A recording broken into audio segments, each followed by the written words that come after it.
Welcome to today's episode of Queerly Natural, where we talk about queerness in the natural world. We discuss different traits and qualities of animals, plants, fungi, and more, and how they relate to queer identities in humans. Some may argue our identities are not natural, and we are here to say they queerly are. We're your hosts. I'm Ilana. And I'm Hannah. Today on Queerly Natural, we will be talking about the spotted hyena. It's a carniverous mammal, and they're pretty cool.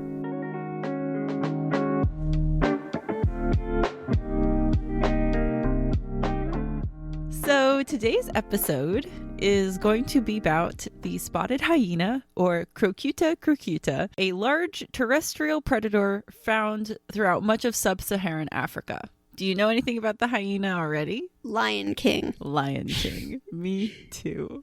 Pretty much. In Lion King, they laugh a lot, and I think that has to do with the actual sound they make. And yeah, that's pretty much my experience with hyenas. Yeah. Yeah, I think that that's the most prominent cultural depiction of hyenas. So yeah, that was pretty much what I had going into it too. But they are so much more than that. They're far more abundant than any other large carnivorous mammal on the African continent. The only larger African carnivorous mammal is the lion, the spotted hyena. I'm sorry. There are several different species of hyena, which I also didn't know. So I need to specify that this one that we're talking about today is the spotted hyena. Polka dots. So they occupy sub-Saharan Africa, with the majority of their range in the tropics, which falls between 17 degrees north and 28 degrees south latitude. So they're tropical friends. Yeah, and like we said, in Lion King, they show them in what would you say that habitat is? Like the savannah? Mm-hmm. Yeah, right? I did not expect that to be true, that they would be found in. I have a list of exactly where they're found. So within their range, they're able to occupy a wide variety of habitats, including savanna, deserts, swamps, woodlands, and montane forest up to 4,000 meters elevation. So nowhere is safe. Yeah. They are abundant and everywhere, it sounds like. I mean, you're going from desert to swamp. Right? To forest and savanna to mountains. They're just everywhere. They're just everywhere. And I had only pictured them in the savannah. So that really broke down my assumptions. Yeah, I only pictured them in the elephant graveyard. Yeah, right? In the creepy parts of the sub-Saharan savannah. No, they're everywhere. They're adventurous little babies. And there's more than 3 of them. Wild. Yeah, right. So it says that while they're found in this wide variety of habitats, they don't thrive in uninterrupted low elevation tropical forest. They do better in a mosaic of savanna and forest, and in montane forests or tropical forests with large clearings in them. And forests like that can be found in the Congo Basin. Okay. Is that for hunting and stuff? They like to run? Yeah.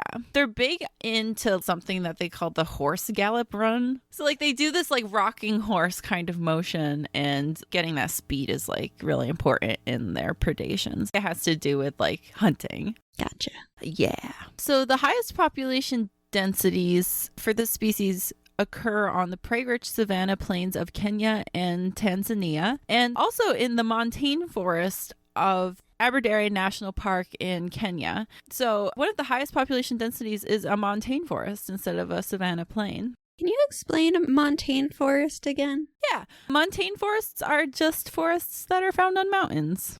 Oh, that makes sense. Yep, and they're really unique because forests on mountains, since they're changing elevation so quickly, other abiotic factors in the environment change really quickly as well, such as temperature and air pressure and other factors like that. So it's really a very different environment from a non-montane forest. Very impressive, the elasticity that these guys have.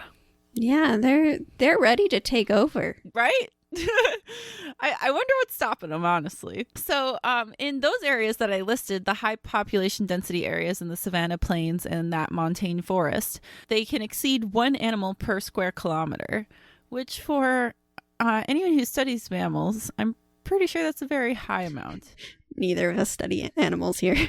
Neither of us study animals. But from what I understand, mammals are very hard to find, from what I understand, which is not a lot. Yeah, I don't think they're normally grouped that closely. Yeah, right. Exactly. So it's 1 in 1 kilometer. That's That's not that much area, relatively. So hyenas are found primarily in tropical areas. They're found in high density in savanna plains and montane forests, but they're found in low densities in arid and semi-arid habitats. And to highlight that radical elasticity and like how many different conditions these animals can tolerate in arid and semi-arid habitats, so like deserts, they can survive on very little water from the environment around them, and they can get the majority of their water from their prey. Even lactating female hyenas can survive more than a week without drinking water. That's wild. And why don't we talk about this? Like, growing up, I knew camels could do a lot, but that's impressive for hyenas. And the biological adaptations to deal with like relatively wet places and then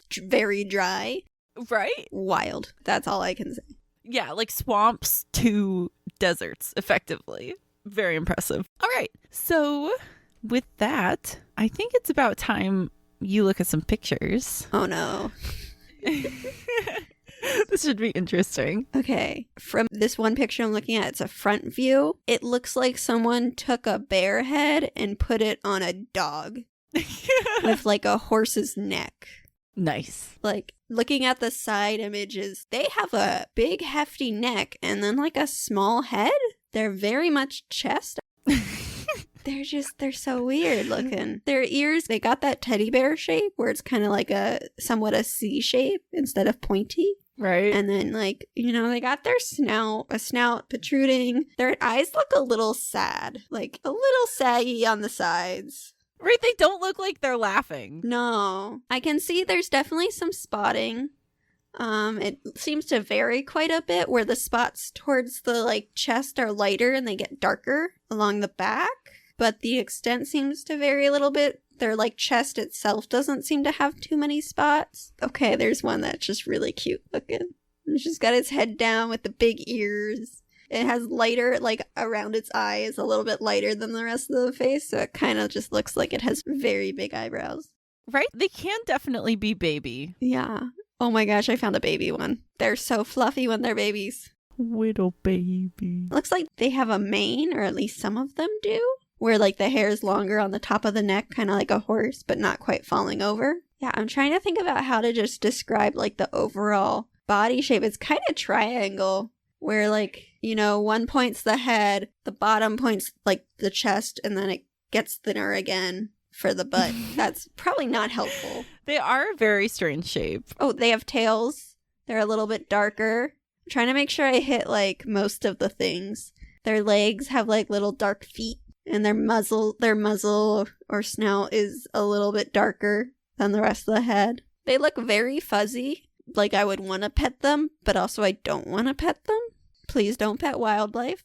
But, like, you can fantasize about it. Just that mane is just so fluffy. There's some pictures where they very much seemed like a dog. And then there's one I just found that's very much like the Disney ones, where it's just like the head is turned, and it's very weird. Yeah. But I think I got most details. The mane travels down the back. Yeah, I think you picked up on most of it. Just like generally like, the highlights. Those ears, that was like the first thing I noticed was their like cute little baby ears. They're so round and square. Yeah, their little teddy bear ears. Right. Did you rank it on the cute to very cute scale?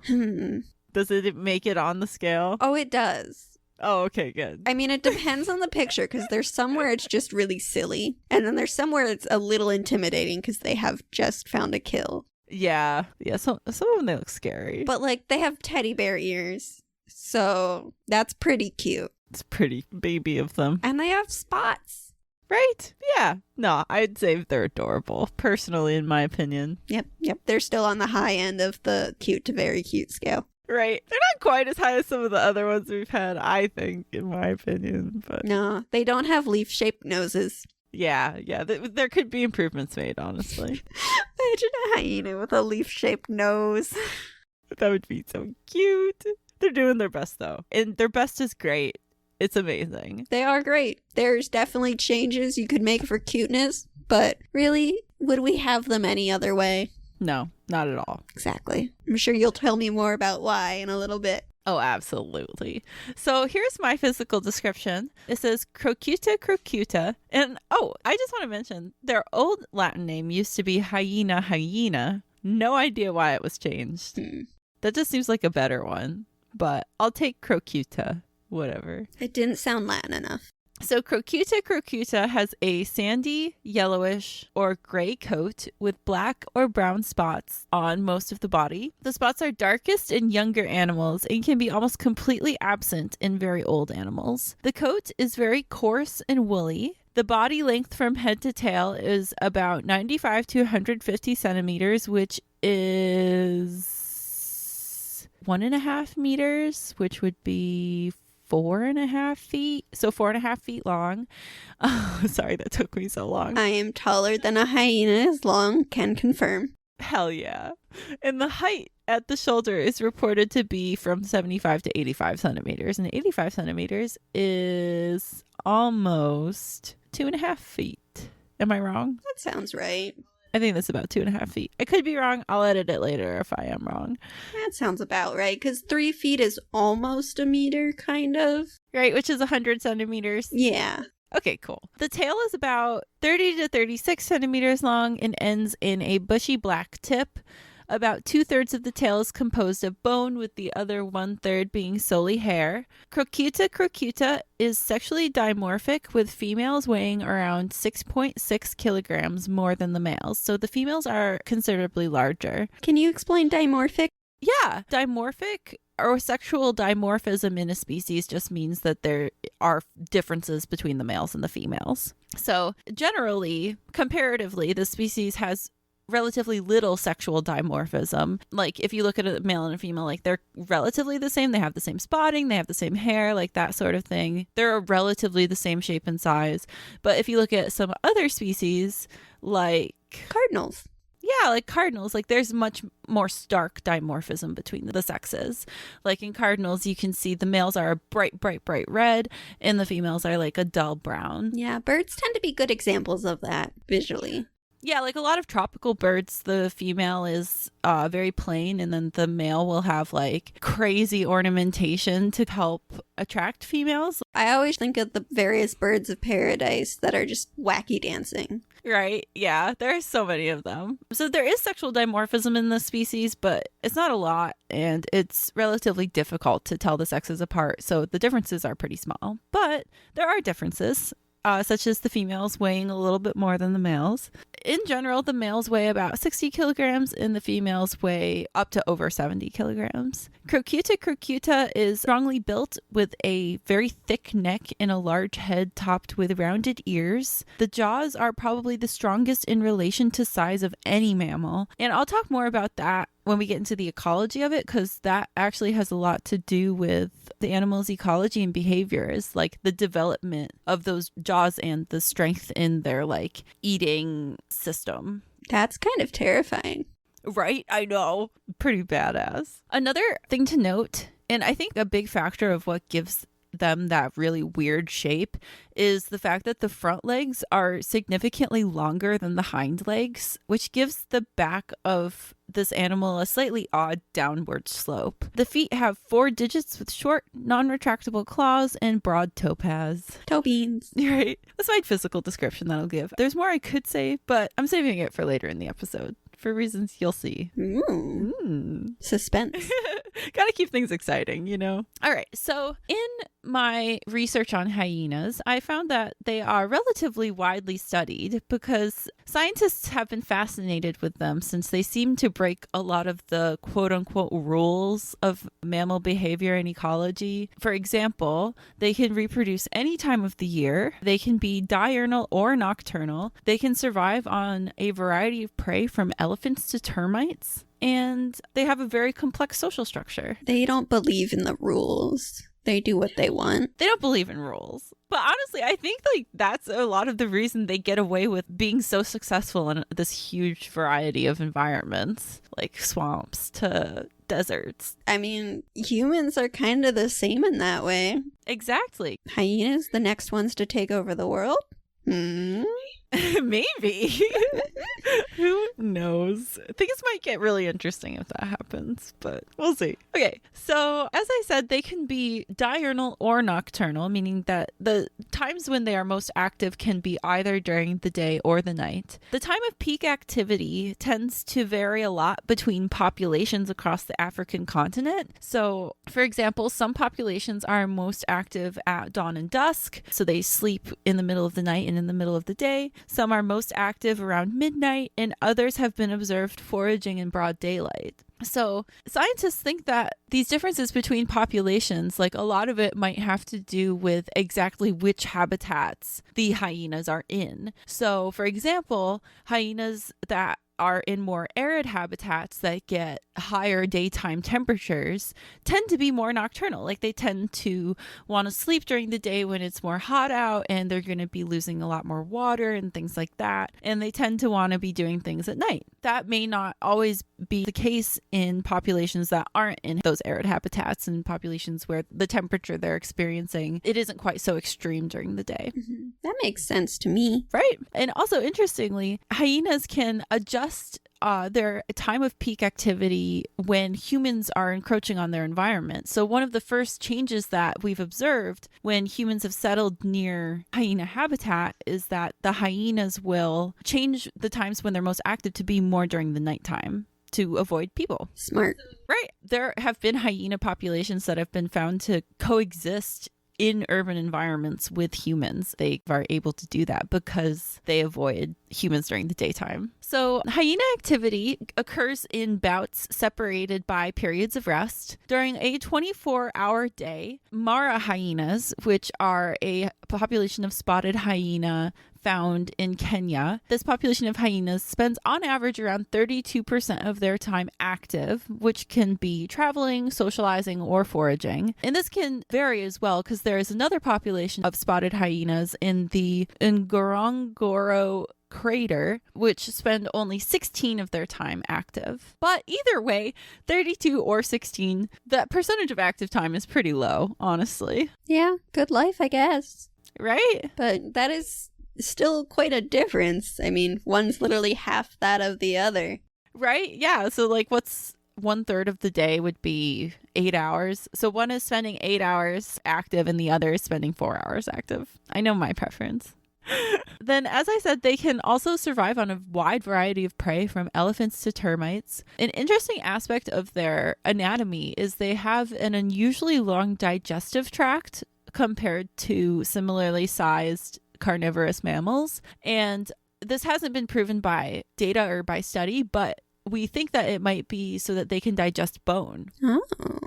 They think that these animals are supplementing their diet, especially in hard times, because like ideally you don't want to be relying on bones, you know. Yeah, bones are not a great source of food. Imagine trying to eat like the bone of an elephant. Right? Yeah. Couldn't even swallow that. That would suck. That doesn't sound fun or desirable or delicious in any way. No. I mean, maybe it is delicious. Maybe I'm wrong. Maybe it's just because I'm a human and I'm not made to be eating elephant bones, but maybe they taste like Slim Jims to hyenas. That'd be a crunchy Slim Jim. I don't even know what those taste like. I also don't know what Slim Jims taste like. Vegetarians.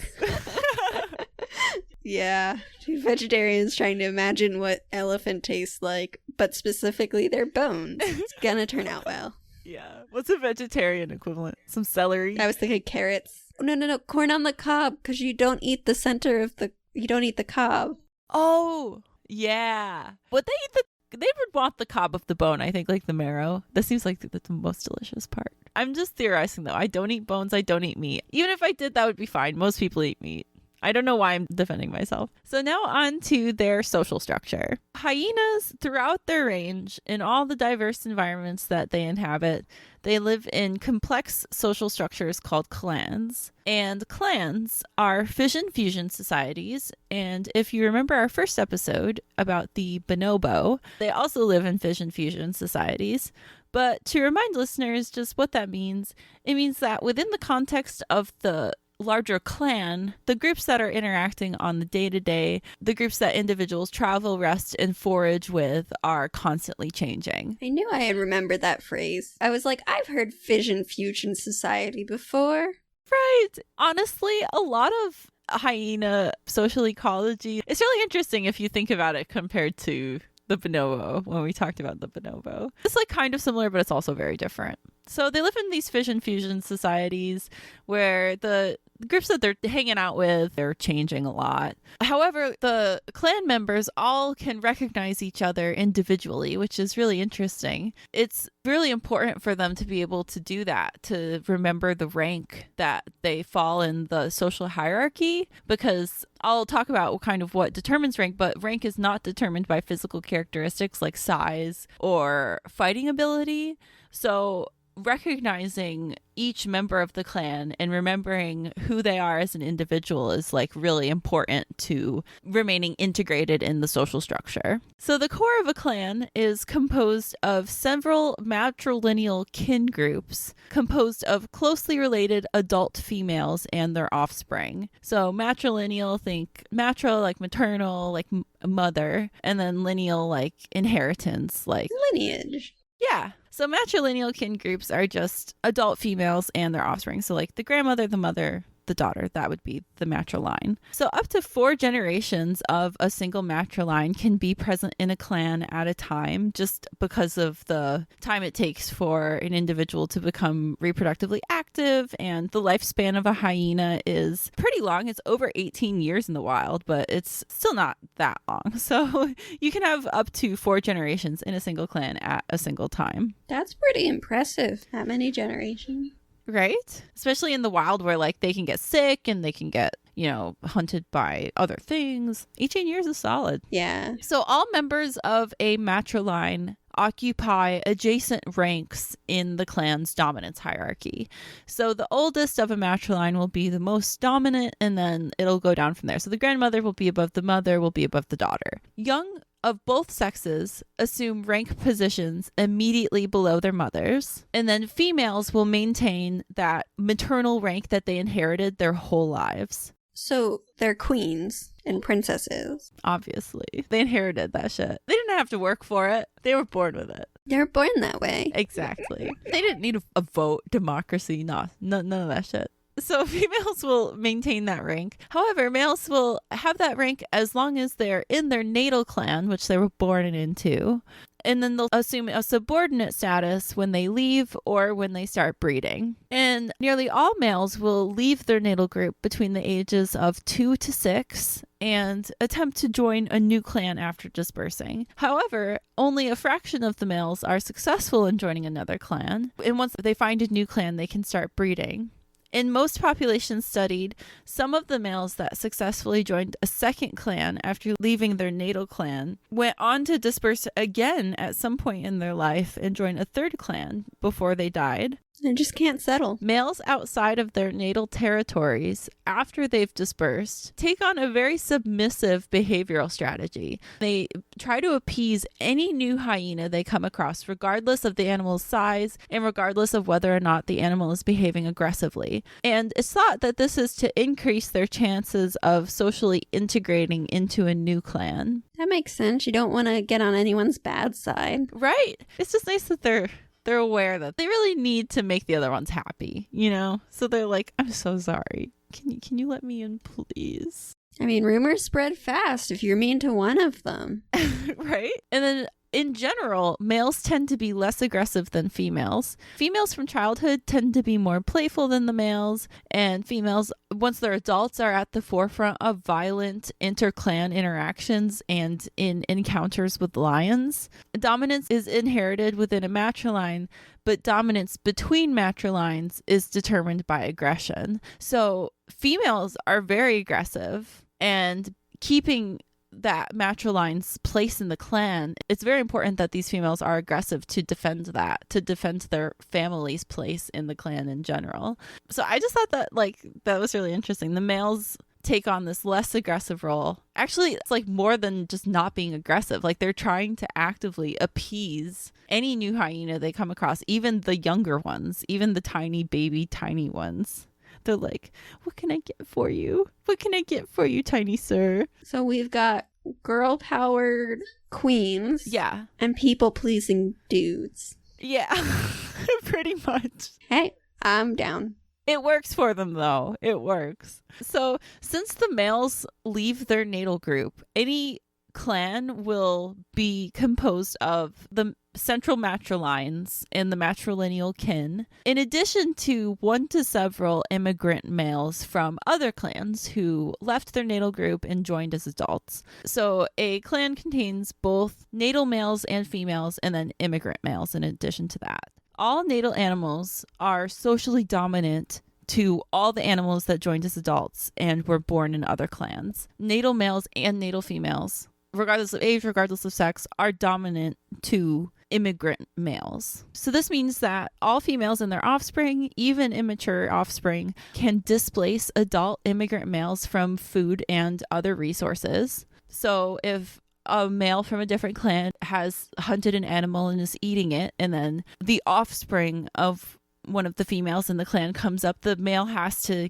give the kill to the offspring, because that's how the social hierarchy works. I feel like that's a good survival instinct to make sure the future generation survives. Definitely. It definitely seems useful. If you think about it just generationally, you can at least ensure like the next generation's going on. You're right. It just seems like a good strategy to ensure the whole group keeps continuing, you know? So because of this, because the lower ranking hyenas need to give up their resources to the higher ranking hyenas, the lower ranking hyenas tend to hunt for more hours per day and are more likely to hunt alone than more dominant individuals, likely because the lower hyena, if they're to do that, if they take on that strategy, they get a few minutes of eating alone before other clanmates know that they killed something.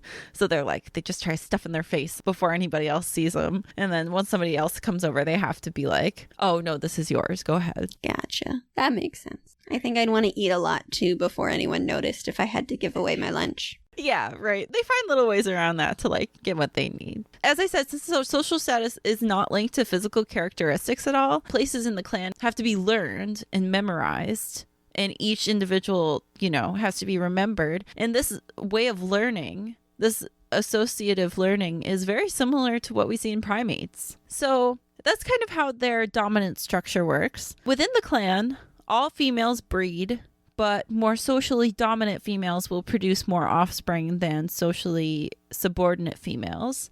And in addition to this, hyenas are polygynandrous, which means the males mate with multiple females in addition to the females mating with multiple males. Oh, so everyone gets multiple partners. Yeah, everybody gets to, you know, have as much fun as they want.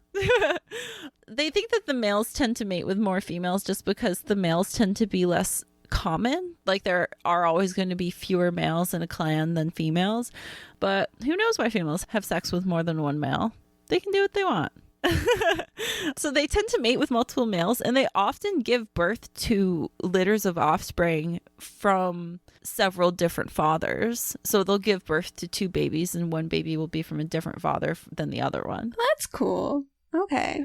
Right? So when the female has young, gestation lasts for 110 days. A litter can contain 1, 2, or rarely 3 cubs. But then male hyenas do not participate at all in parental care. So the female will give birth. She will shelter her young either in a rocky cave or an earthen den. And if it's an earthen den, it's usually a den that was excavated and abandoned by another species. And since they've used dens that are excavated by other species, and as I said, they're so large, like the only larger carniverous mammal is the lion. So they find these dens. The entrance to the dens are too small for adults, but more importantly, they're also too small for lions. So it kind of prevents predation of the young. That's smart. Right. The female will put her babies in the den, and then she'll just hang out on the surface or like in a thicket near the entrance, since she can't really fit to go in with them. But I just thought it was really interesting. Like you spend all this time developing this baby, and then I don't know, you give birth to it. I've never given birth. I don't plan on giving birth, but from what I hear, it's a very significant experience in your life. And then you just kind of have to stuff the babies in a hole in the ground. And be like, have fun. I hope you'll be okay. come out when you're ready, you know? Yeah, I mean, I don't know. In nature, there's all different reactions or responsibilities taken by parents after giving birth or hatching eggs or whatever. But right. Yeah. So the female puts the young in the den. And then after several weeks in that natal den, meaning the den that they were put in right after they were born, the mother will carry her young to the clan's communal den until they are about 8 to 9 months of age. So this communal den, it's the social center of the clan's territory. It's a place where members can reliably find each other again after being separated, where clanmates can reaffirm their relationships, and where members can form groups for hunting and patrolling the territory. It's also an opportunity to socialize the young cubs with their clanmates and help them integrate into the group. However, while the young are taken to this communal den and all the young for the clan will be found there, the adults don't share the responsibilities of raising the young. The females will just take care of their own kids. Females invest really heavily in infant care compared to related carnivores. The female will remain attendant at the dens to nurse and groom the cubs. She will remain vigilant to defend the cubs against danger. She'll intervene on behalf of her offspring in conflicts with clanmates. And in addition, the milk that hyenas produce is extremely nutrient dense, and she'll continue nursing her young for an exceptionally long time compared to related animals. Weaning will occur several months after birth. Hyenas, the best moms? Maybe. Honestly, I think you could make that argument. The mom will also rarely bring solid food from kills of like deer or other ungulates. And it's thought that, and this is where I'm going to go back to that really strong jaw and stuff that we talked about before. This is related to that. So they think that the high degree of maternal care is in response to the long time that it takes for hyenas' skulls to fully develop. So adult hyena skulls are very specialized for cracking bones, and that skull and that full ability to crack bones does not fully develop until 35 months of age, which, you know, is almost 3 years old.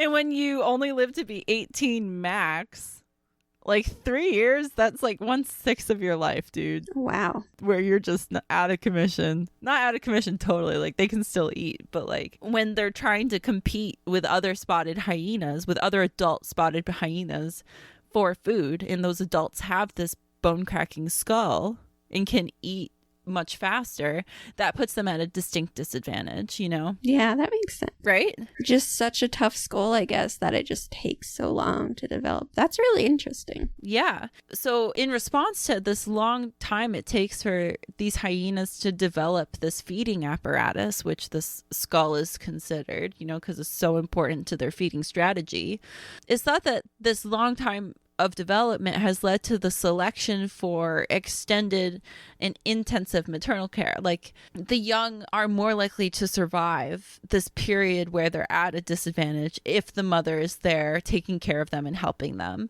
And when I said selection before, I just meant natural selection. Like I'm not talking about hyenas, you know, consciously selecting for mothers that take better care of the young. I'm talking about natural selection where, you know, the things that are selected for are the things that have more successful offspring. That's just this force in nature, you know? Mm-hmm. So young hyenas, while their skull is still developing, they have a harder time eating dog biscuit than older adult hyenas until they're 34 months of age. So they even have a disadvantage when they're eating soft food, not even just when they're like working their way through an elephant femur. Still getting used to that jaw. Right. So to ensure that young get food after weaning, but before their skulls are fully developed, the mother will compensate by being more aggressive to fend off other competing adults. So offspring mortality is especially high during this period when they're still developing their skull.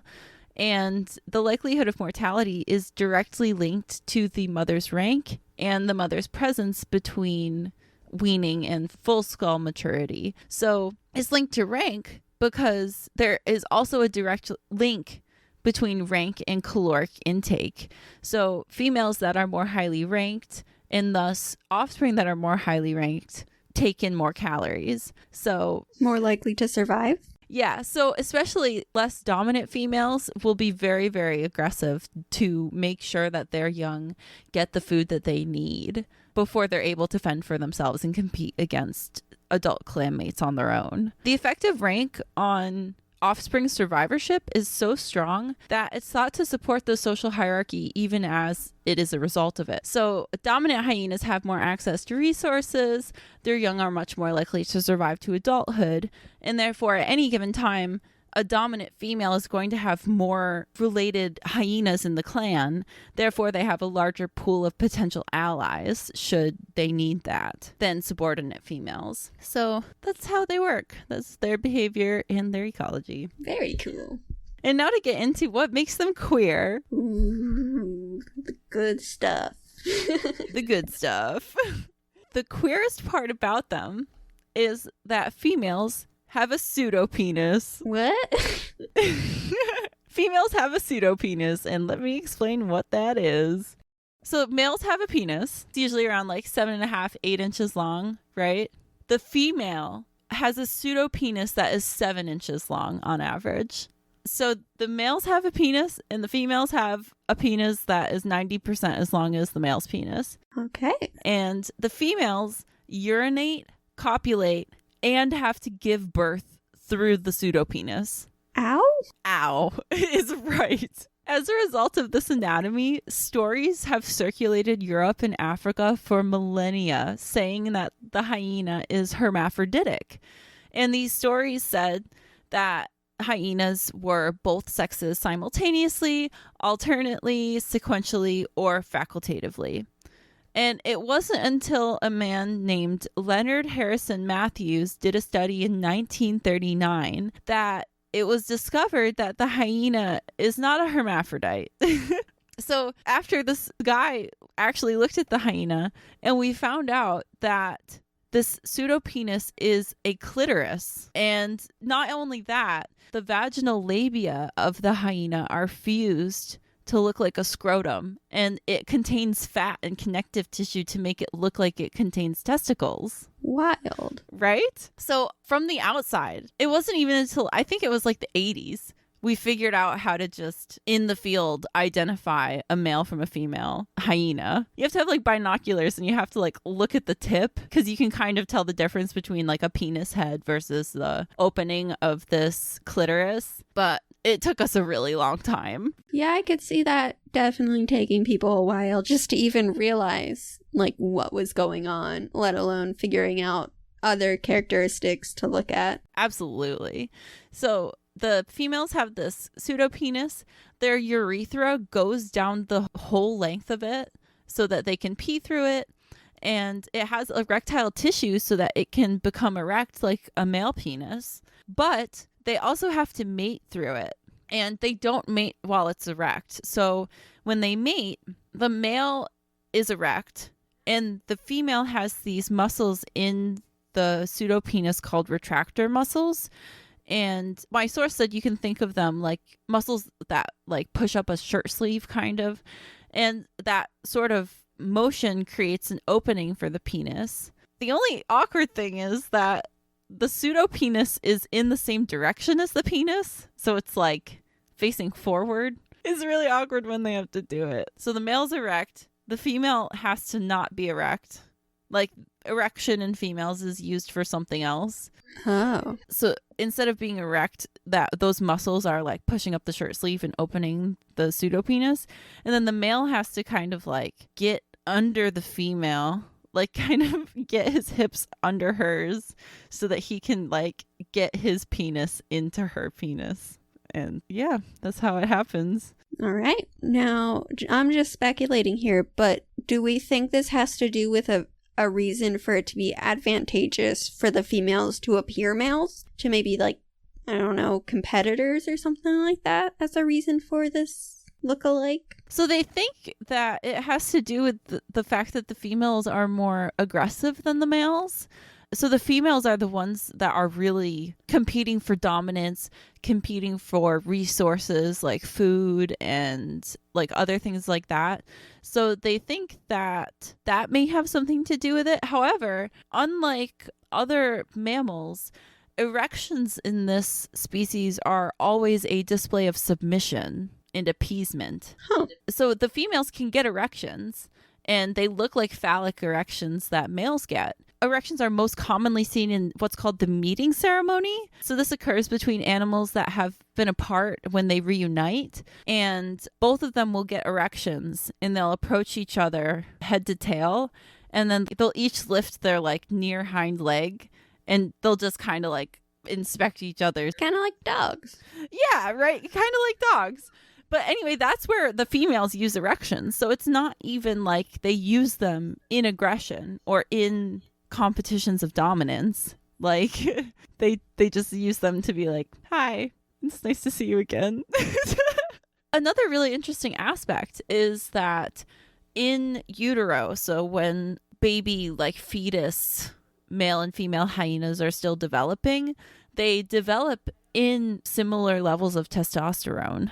So I don't know if you know this, but in development, whether a fetus is genetically male or female, they will develop visually masculine characteristics, including masculine genitalia, if they're exposed to testosterone.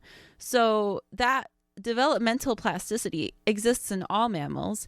Like, there are humans born to mothers with endocrine disorders. There are other circumstances where it can happen, where a female embryo in utero is exposed to quote unquote male levels of testosterone, and they are born intersex. They're born with, like these hyenas, long penis-like clitorises and other male characteristics. So this potential exists in all mammals. It just seems to be advantageous to hyenas, and that's just kind of the default for them now, is all of their young develop in this high level of testosterone, and females just have this very masculinized genitalia. But one of the interesting aspects of it, and one of the very unfortunate aspects of it, is, like I said, they have to give birth through this 7-inch pseudopenis. That sounds terrible. Yeah, I've been stuck on that one. Right, I know. And wait, I wish I could show you like a photo of their internal anatomy, because like if you think of a mammal, you know, usually the vaginal opening is right under the tail. Like there's the uterus leading to, you know, the vaginal opening directly out. Yeah. That vaginal canal is still pretty long and pretty terrible.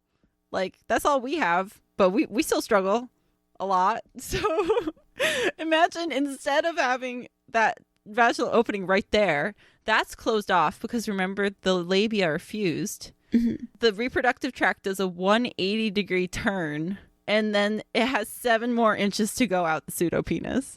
Like, that shit has to suck ass. That's just weird. Why biology? Why? Right? 60% of the young suffocate on the way out. Okay, really why? Evolution. Why? Why? That's why they have to be able to have young year round, I think, because so many of them just like don't make it out of the pseudopenis. Yeah, and then like, I mean, mortality tends to be relatively high in young, and the fact that they can still have high mortality until like they're 3 years old. Right? Yeah. It's rough being a hyena. They have a lot of hurdles to jump through. The first of which is literally just like making it out alive.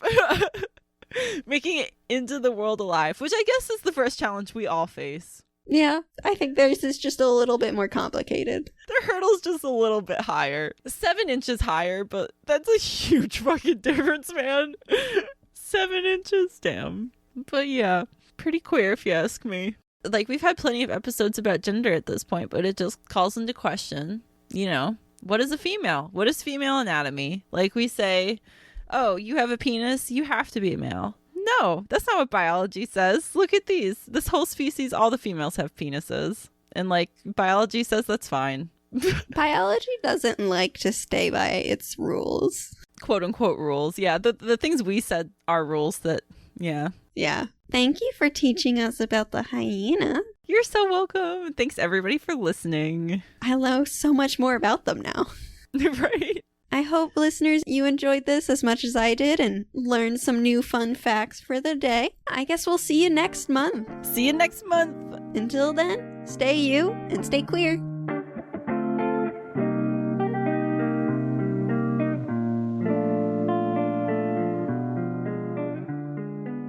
Queerly Natural was created by Ilana Zeitzer, Elizabeth Furman, and Hannah Roden, with music by Megfist20. Thank you, Megfist, for putting your music in the Creative Commons. You are very talented. Visual design for the show is done by Ilana Zeitzer. To get updates about the podcast, follow us at Queerly Natural on Facebook, Twitter, and Instagram. We also upload all of our sources and episode transcripts to our website, queerlynatural.com. Above all else, if you liked what you heard today, tell your friends. Thank you so much for listening, and keep an eye out for our next episode. Until next time, stay queer and remember, queerly, it's natural.